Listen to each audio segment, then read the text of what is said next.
Hello, ladies and gentlemen, and welcome back to Zebra Nation Plays the FM Scout Academy Challenge with FC Dallas. And we're going to check in on the competitions here. This is Season 6. And after our little debacle, really, with Houston, our triple header against Houston at the mid-season point, we've clawed our way back to second place. But Houston is running away with the league. 57 points in 25 matches. They've got 17 wins, only 2 defeats. They're crushing us. They're 14 points ahead of us, but we've crawled our way back into second place, 4th place in the Supporters' Shield.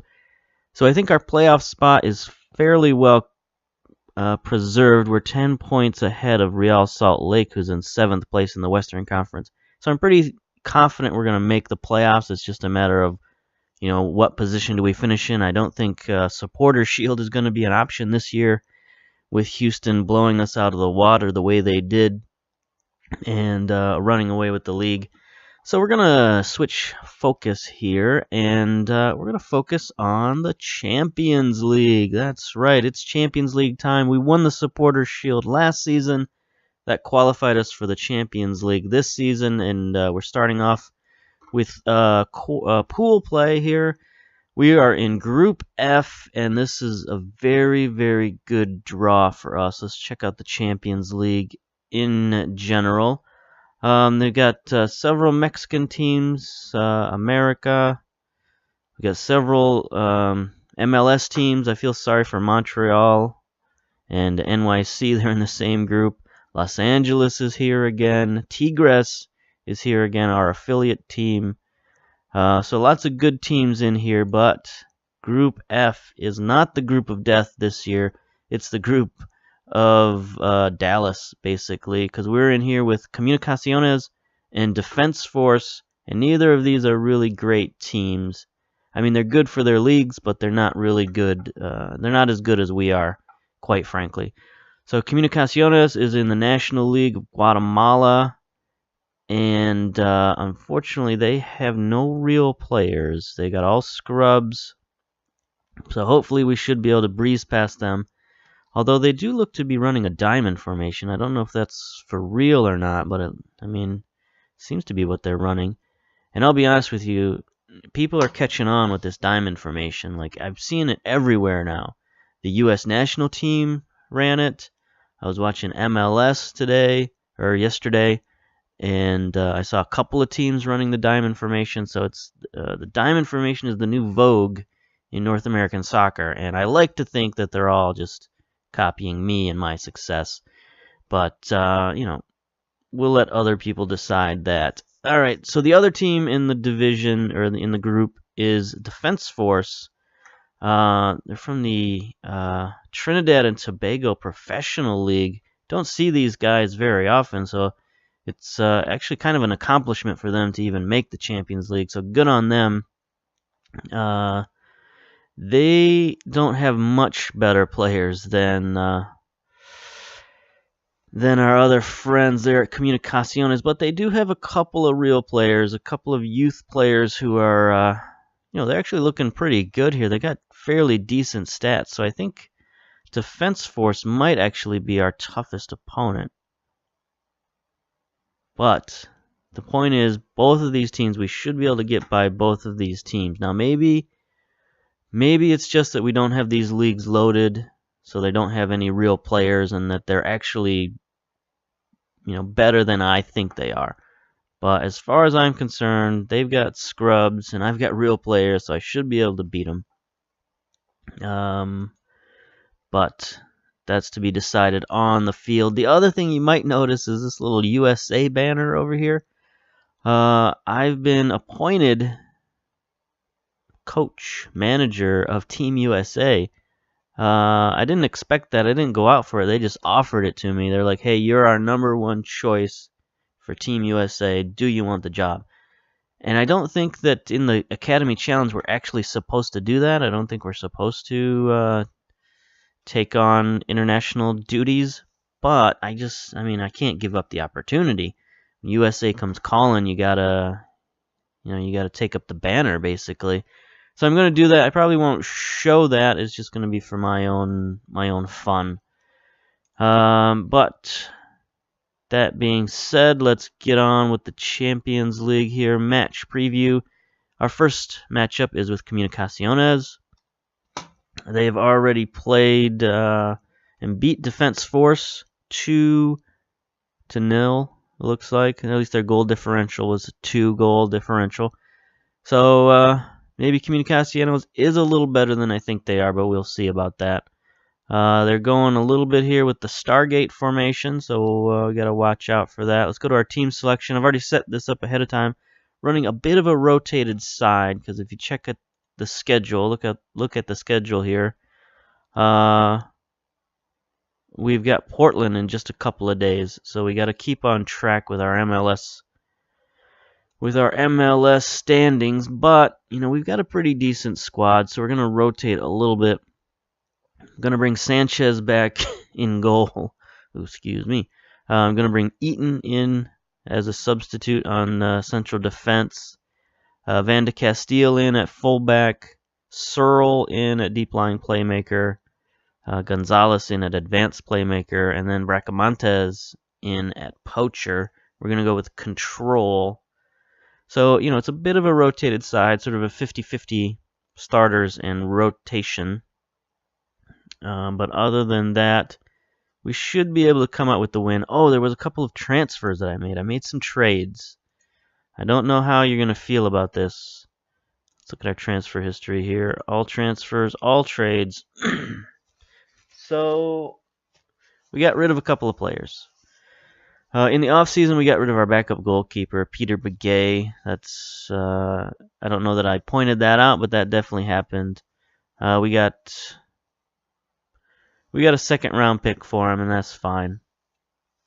Then Coy Kraft, traded him to Seattle. And I only got a second round pick out of it because that's what I kind of offered. I just offered a second round pick and they accepted, and that was that. I probably should have and would have got more for him, but I figured, might as well get something out of him because he's not playing well.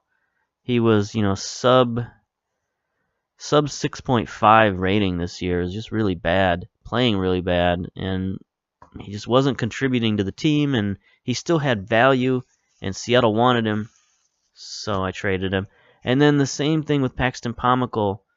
That's right, I've traded our prodigal son, Paxton Pomykal, to Philadelphia. I got a much better deal for Pomykal, but his place had been supplanted. He's lost his starting job. We had Searle backing him up, so we had 3 players playing the same position, and Pomykal had a lot of value, so I traded him to Philadelphia. I got a first-round pick, a fourth-round pick, and $300,000 in allocation money. That's a pretty good trade, honestly. That's a lot of value there, and we'll use that to build the club in the future. And then I made another small trade. New York offered me this trade, a second-round pick for one of my international slots and some money. Fine, whatever. Trade that away. That's no problem to get another draft pick. I'm always looking for draft picks. The other little bit of squad news is we now have a designated player, a young designated player anyway, and that would be our fullback, Mr. Miguel Angel Escobedo. We got a trade offer for him from one of the Mexican teams. I think it might have been Pumas who offered him, and we said no to that deal. And he said, "Okay, if you're not going to trade me, I want to be a designated player so I can make more money." So there we go. He's now a young designated player. His salary is only $363,000, which that's not a lot. But since he's a designated player, now next time we sign him, he can ask for He can ask for like $1 million if he wants to. He can ask for at least, a significant raise. So we got that to look forward to, but we did get his minimum fee release clause up to $7.25 million. So that means if somebody wants to come in and buy him off us, they're going to have to give us at least $7.2 million, which I don't think a lot of teams are going to do that. So I think we've secured Escobedo. He's really become one of our best players, definitely our best fullback, even better than Cole. And he's an academy player, so he's the kind of player that this challenge is all about. Alright, so enough of that, enough roster stuff. Let's get to the game versus Comunicaciones. Gonna start things up. I watched a lot of soccer this weekend. It's pretty wild. Watched the U.S. women's team. I watched a couple of MLS. I watched a couple of Premier League games. So you've chosen to leave out Carlos Alcantara out of your starting lineup. Are you therefore not quite as interested in this competition? No, that's not true. I've got a good squad available. I want to see what other players can do. Sprung a few surprises. Some players will play here, others will play in future fixtures. It's not the best weather for soccer out there today. How do you think the conditions? My players can adapt. We are playing at home. It's a good crowd. They said 19,000. That's pretty good for a first round Champions League game. So hopefully we can keep those kind of numbers up and get our attendance up a little bit.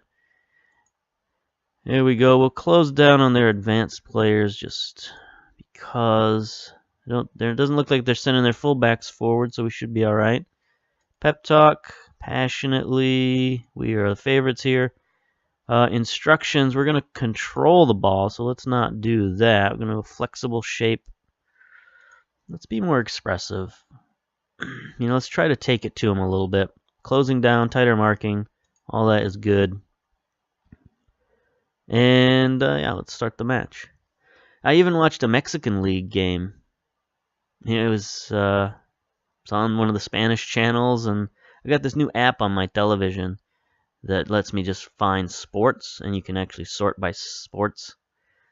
Let's see, we're in the home reds, they're in the away whites. They get the ball first. There's a nice steal from Cole. Good way to start out the match. Blunt their offense and start our own build up to the attack.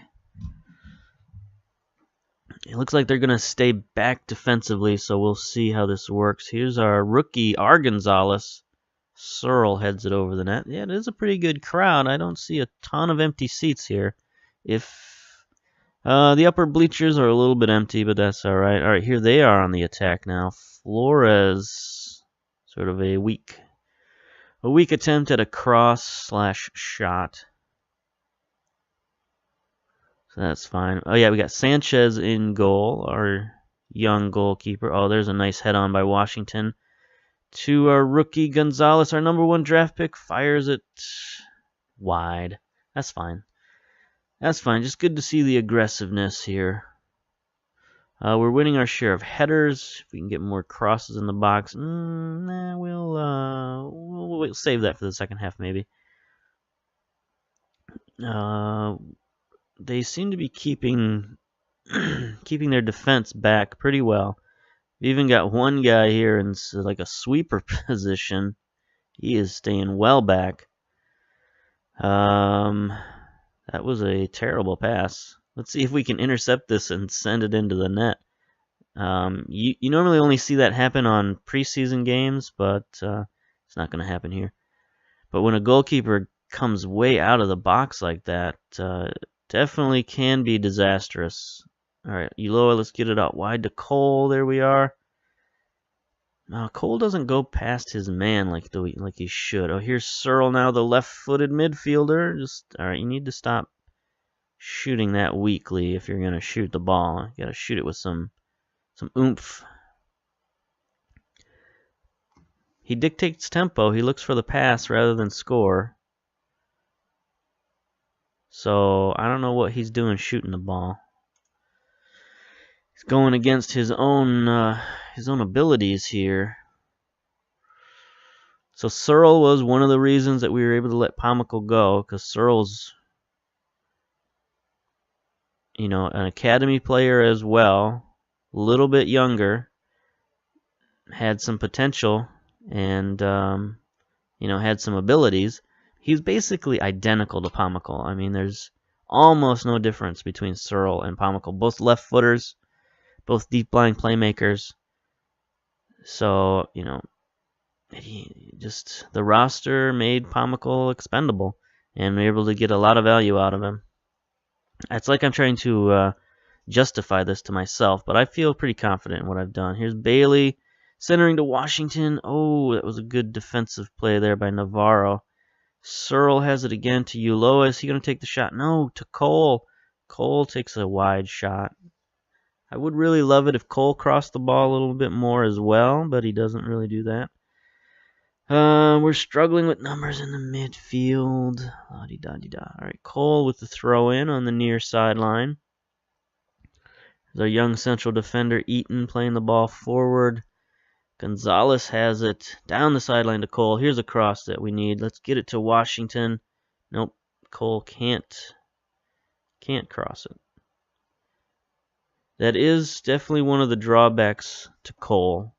He's physically very talented. Technically, not so much. Even mentally, he's pretty talented. He's got some good abilities, aggressiveness, teamwork, work rate, all that kind of stuff. It's just his crossing is not that good, and I don't think his vision is very good either. Bailey sends it in. There's Bracamontes.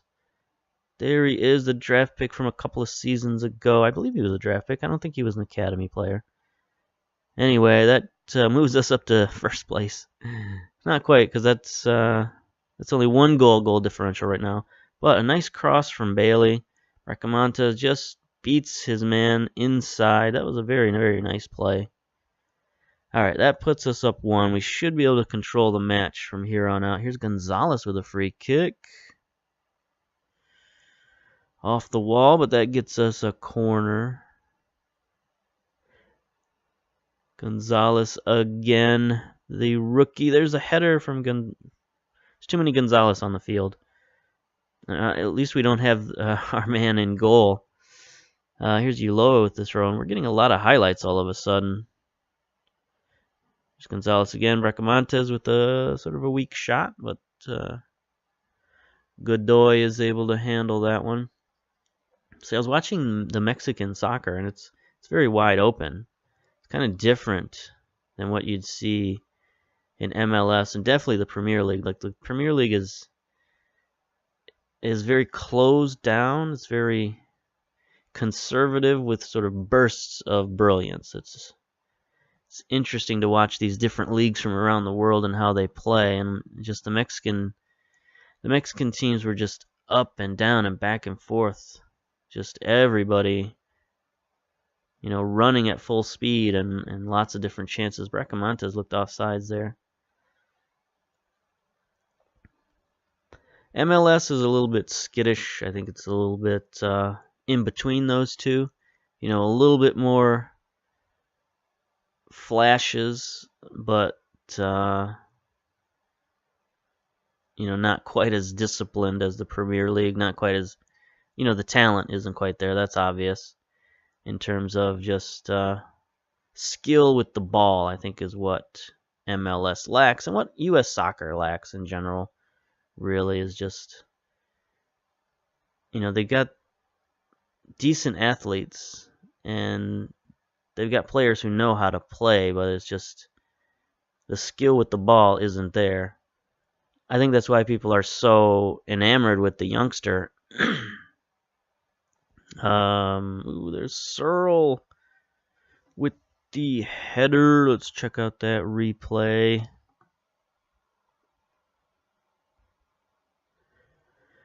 Was that Gonzalez on the cross?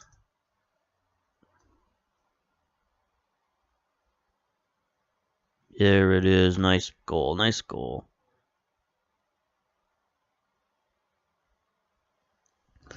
All right. So there's halftime. We're up 2-0. Good job here. Let's go. Let's be calm about it.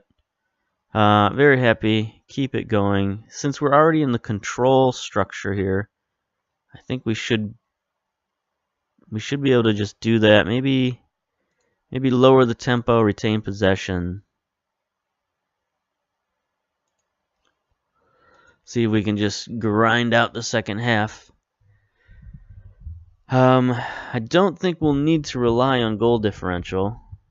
So I don't think there's a reason really to push the pace, other than to be a little bit more entertaining for a video. But You know, we're going to have a lot of stuff, a lot of time on our hands to discuss things. Ulloa moving the ball up the pitch. Cole out wide again. Let's see if he can make a play. Nope, he can get tackled. I don't know about Cole these days. I mean, he's good defensively most of the time, although last year in the playoffs he got burnt repeatedly. So, I mean, maybe it's time to start looking at different options at that right fullback, but I don't know. Here's Gonzalez to Bailey. Oh, Bailey into Washington. That's our man. That's what he's supposed to do. Set up in the box, push the defense, and then turn and fire. You know, wait to receive the pass. He's like Shaquille O'Neal waiting in the paint. You feed the big man the ball, and then he puts the biscuits in the basket. Nice centering pass there from Bailey. And we're scoring. Speaking of centering passes, it was the final hockey game in Joe Louis Arena in Detroit. That was a good atmosphere. People showed up in droves for the last game at the venerable arena. The Joe, throwing octopi on the ice and everything. All that good stuff. I mean, the Red Wings, they had a down season this year. First time in, was it 19? Oh, look out. There's a bad steal. Ugh, terrible play on their part. But they're starting to build up a little bit of possession here. Barrios to Ramos in the middle of the field. They are running a diamond, so it's diamond versus diamond here. Offsides, Rodriguez. They just look a little bit off kilter here. I think they could be dangerous to us if they played a little better. But there's Gonzalez with this free kick. Searle tracks it down. Gonzalez fires it wide. Yep, the old Joe Louis Arena is gone. The Red Wings, they missed the playoffs for the first time in like 19 seasons. 18 or 19 seasons. So I think they needed something a little bit special. And they're going to get a new building downtown Detroit. There's a big push to renovate downtown Detroit. A lot of really rich guys are focusing on rebuilding Detroit, so it's a good thing. And you know, stadiums and things like that can help. It can bring people downtown, and I think the Detroit Pistons of the NBA, they're going to be moving back downtown again. Oh, there's Bracamontes.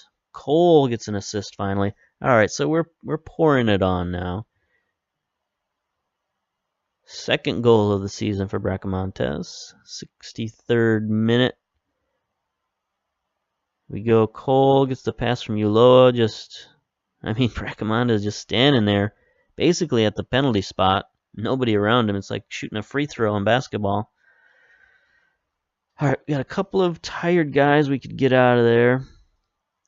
I think we can get Cole out of there now. Oh, do I go? Got Johnson as my other option at right fullback. I guess I will put him in there. Put him at defensive fullback. Bring Bailey down to support mode. Then I'll bring in Guevara for Ulloa. Get the youngster some playing time. In fact, Ulloa is he's mentoring Guevara, so this is a good substitution here, I think. They both play the same position. They have similar attitudes, so that's always good. I've been trying to do more mentorship now that I actually have some players who are old enough to be mentors. That's kind of the drawback when you play such a young squad. Is sometimes you just don't have any players who are qualified to be mentors. But now that we finally got some guys in their mid to late 20s and they're secure in their starting spots, they can start to be mentors.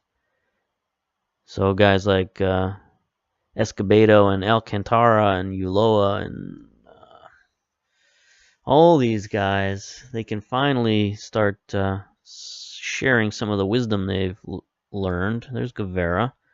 Back to Van de Castile. Washington gets it to Bracamontes. Tries to get a hat trick there, but Godoy saves it nicely.